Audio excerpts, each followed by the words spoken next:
Baik teman-teman, assalamualaikum warahmatullahi wabarakatuh. Kali ini kita berkesempatan di peternakan Bapak Am untuk mungkin banyak ya teman-teman yang masih bingung tentang model kandang untuk domba ya, karena memang domba ini sebenarnya lebih ringan banget dibanding kambing ya, karena spesifik dari kayu-kayunya juga hemat dan tempatnya itu lebih simpel dibanding kambing Jawa. Tapi juga kenyataannya di lapangan masih banyak teman-teman masih kebingungan dengan model kandang apa yang mungkin lebih ringan dan efisien untuk perawatan setiap harinya untuk ternak kapasitas lumayan banyak ataupun skala kecil.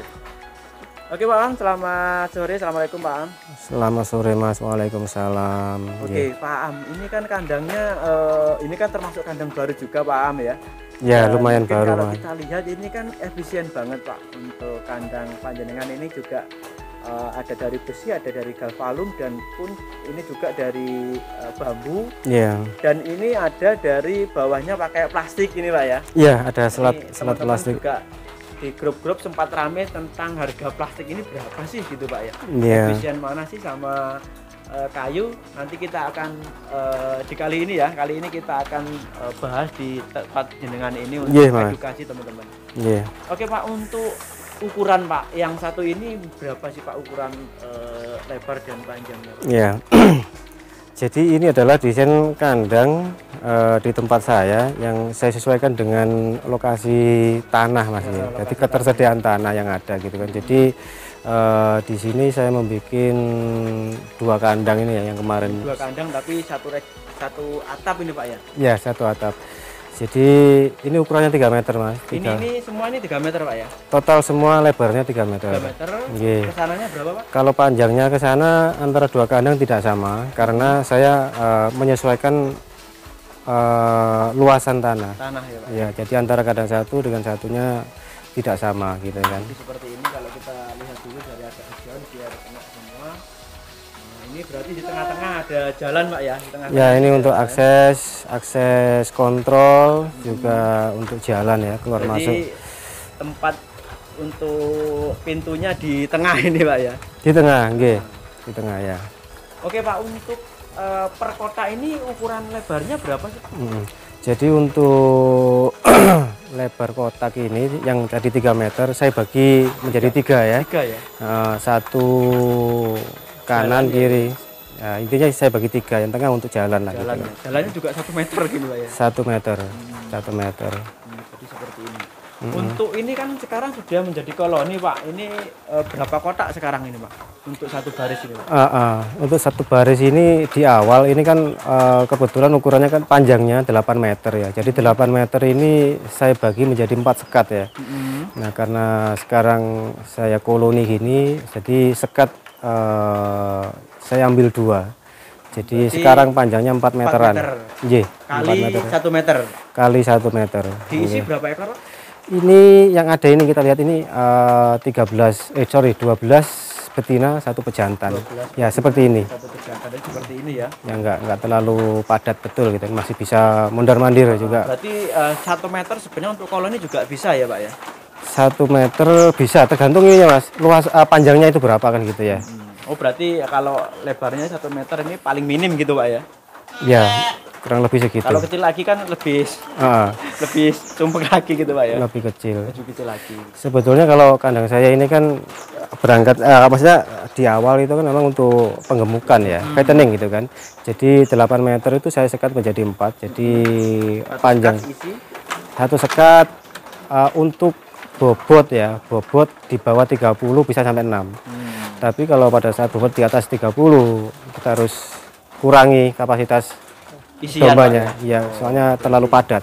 Berarti ada apa ya, koreksi lagi ya Pak ya? Iya betul. Ada kenaikan berat badan harus dikoreksi. Betul. Begitu juga dengan yang sekarang ini, nanti ini kan dorongan kalau sudah bunting besar berarti harus dikurangi lagi gitu Pak ya? Ya kita lihat nanti.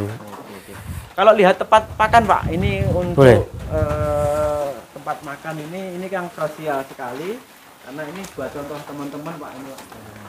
Nah ini. Oke Pak, ini kalau untuk dari bawah ini Pak, ini kan kenapa jenengan nggak pakai sistem kolektif ya? Terkoleksi Pak. Jadi seperti kita lihat banyak ya di media seperti YouTube ataupun Facebook juga ya Pak ya. Ya, sebetulnya tidak harus seperti ini gitu kan. Ya tidak harus seperti agak kolam ini Pak ya. Ya, tidak harus seperti ini. Ya, tapi pada prinsipnya semuanya beralasan gitu Ya, kan. kenapa? Nah, seperti contoh di kandang saya ini kan, saya lebih memilih saya kasih lubang seperti ini itu kan, dibandingkan dengan model kolektif itu kan. Jadi tetap faktor pertimbangan saya adalah luas lokasi tanah di kandang saya ini kan. Karena di lokasi kandang saya ini agak terbatas ya luasannya, yang pertama. Yang kedua, kebetulan juga kandang saya ini kanan kiri adalah pemukiman ya. Pemukiman warga Pak ya. Ya, jadi itu salah satu pertimbangan saya kenapa saya ngambil cara maksudnya tidak kolektif gitu kan. Jadi keuntungannya kalau menurut saya gini kan, pertama saya nggak perlu tempat lain seperti halnya pada saat kita membuat kandang dengan sistem kolektif gitu kan. Karena kalau tiap hari kita harus pembersihan, selain itu juga kita harus menyediakan tempat khusus lagi untuk menaruh kohe ya, yang kita ambil tiap pagi kan. Nah itu tempat pembuangan terakhir ya Pak untuk tumpukan itu Pak ya. Ya. Betul. Ya itu kan faktor dari saya, maksudnya kan karena keterbatasan tempat. Nah pada saat saya bikin seperti ini, setidaknya ya saya aman, tidak perlu tiap hari bersihkan ya. Ya maksudnya bersihkan yang tumbuhan masuk ke dalam sampai nanti pada akhirnya penuh ya kan. Nanti mungkin saya perlu waktu 1 hari 2 hari untuk menguras ya, menguras dan selesai, itu aja. Untuk pengalaman selama ini Pak ya, ini kalau pernah pakai sistem koleksi Pak? Belum pernah Mas. Belum pernah. Belum pernah. Kenapa kok belum? Kan juga banyak sekarang yang mencari ini. Menurut jenengan ini kelebihan dan kekurangan di apa sih Pak kok jenengan sampai memilih yang pakai sistem yang bawahnya ini pakai tanah langsung bawahnya Pak ya? Pakai tanah truss ya. Jadi yang bawah kemarin saya lapis timbun tanah truss ya. Jadi harapannya resapan ya lebih bagus. Resapannya lebih baik lagi gitu. Ya, lebih bagus. Ya faktor tadi itu Mas. Jadi memang kebetulan lokasi kalau saya gitu kan, lokasi dan yang kedua kalau menurut saya nggih, sepengetahuan saya itu efisiensi kan. Jadi kan dengan kandang model penampungan kotoran seperti ini, saya kira pengerjaannya itu tidak, ya mohon maaf ya, tidak seribet seperti sistem kolektif kan. Yang kita harus sedia karung tiap hari, bersihkan, nyiram setiap hari ya Pak ya? Setiap hari tidak perlu kayak gini kan. Kalau dari segi bau Pak, kandang seperti ini dengan sistem terkoleksi lebih bau mana, atau mungkin ini efek dari pakan, atau mungkin juga sama-sama dengan pakan sama tapi kandang terkoleksi baunya lebih cenderung bau yang mana sih Pak? Kalau untuk bau ya saya kira dua-duanya berpotensi ya. Jadi dari pakan juga bisa berpotensi menimbulkan bau. Terus yang kedua juga manajemen dari penampungan kotoran itu kan. Jadi kalau fermentasi itu adalah salah satu faktor penunjang ya untuk tidak menimbulkan bau. Salah satu fungsinya. Salah satu ya Pak ya? Nggih, itu fermentasi kan. Nah terus yang kedua adalah manajemen penampungan kotoran itu sendiri. Jadi bau itu kadang-kadang bisa timbul ya pada saat basah ya, jadi becek gitu kan. Jadi kalau kita bisa memanage kotoran ya dengan daya resap tampungan yang lebih bagus gitu kan. Jadi harapannya sih tidak lembab, tidak basah, tidak gitu. tercampur antara feses dengan kencingnya gitu Pak ya. Itu bisa meminimalisir bau.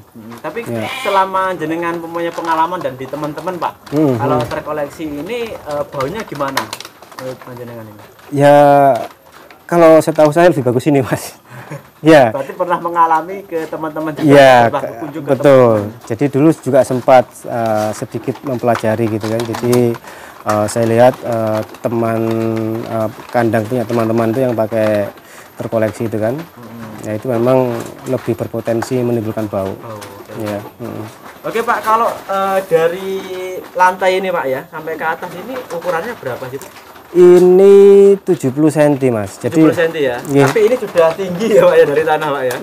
70 cm itu jadi harapannya antara jarak palungan ke lantai itu tidak terlalu tinggi Mas. Jadi maksud saya ini Mas, ini ya kan dengan lantai gitu kan. Sebetulnya sih lebih tinggi lebih bagus. Cuma yang jadi masalah pada saat kita Kasih makan gitu Pak. iya betul sekali. Semakin tinggi semakin bagus. Cuma pada saat aktivitas kita jadi lebih berat. Agak berat lagi. Iya, ya, untuk jadi pembersihan juga agak lebih repot juga Pak ya. agak repot gitu kan. Jadi kalau menurut saya idealnya gini, 70 cm langsung ketemu dengan lantai. Kalau lantai sampai tempat makan ini ukuran berapa Pak? Kalau domba ini Pak, menurut yang efisien? Kalau domba ya, tempat makan apa tempat Dari lantai sampai tempat makan ya? Nah, tempat makan ini. Jadi untuk domba ya, untuk domba idealnya ya, kalau untuk domba ukuran sedang dan domba besar gitu kan. Jadi harapannya kan kita Rata-rata gitu Pak. jadi kita bikin satu ukuran, cuma bisa multifungsi untuk cempe kecil atau domba yang besar. Jadi semuanya bisa gitu kan.